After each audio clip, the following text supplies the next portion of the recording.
Okay, so in this last video, we're going to look at plan sheet creation, and this is kind of where we left off here. So let's go ahead and clean up our workspace a little bit here and get set up for creating some plan sheets. I'm going to close these dialogues. Actually, what I will do, let's scroll to the bottom here.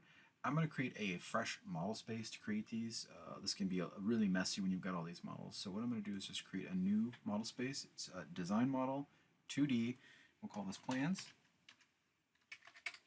Helps if you type it correctly.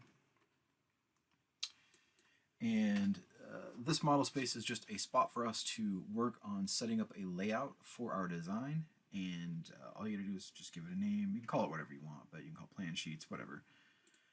So take our 2D model space, and it's going to go ahead and jump us into there. I'm going to close this dialog for now. And we want to reference in a couple things so that we have some idea of where to lay out the sheets. So actually, a quick way to do this to get the alignment is to open up this dialog, then open up the models dialog, and just choose your alignment. Just drag, drop it in there, and then choose coincident. Click OK. We'll do fit view. There it is. Just for fun, we do have a corridor. I'll go ahead and reference in the corridor as well. I'm thinking about it. It's not necessary, but it'll just be nice to see some other stuff. There. So we've got something to look at. Okay, so now what we're going to do is go back to the named boundary dialog, and we're on civil cross-section. Now we're going to go over to the civil plan. The dialog's going to update a little bit. You're going to choose a drawing seed, which is again just your settings. We're going to choose, in this case, just plan single 20. Doesn't really matter. And then it's going to again ask for the elements. So I'm going to choose the alignment. And then I'd like to tell it I'd like to start at the beginning.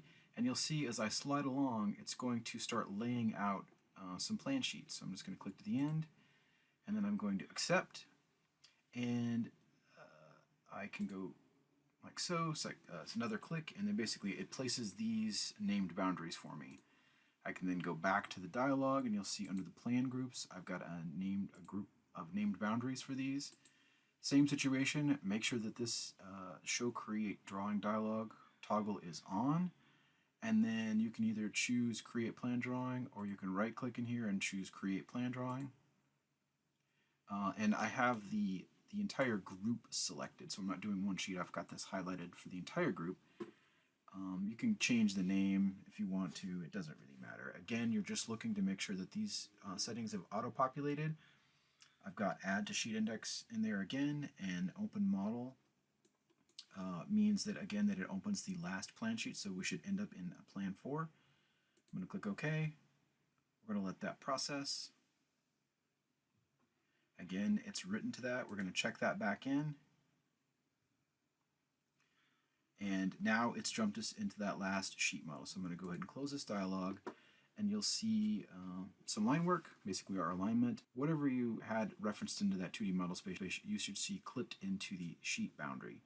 So if I go back to my models dialog on the home tab, models, scroll down, you'll see that I've got plan sheet, a drawing model, and a sheet model space. Let's just go ahead and jump into this middle sheet here, number 2. And there you've got drawing elements. So that's literally all you really need to check for this workflow, and that is the last thing we need to do.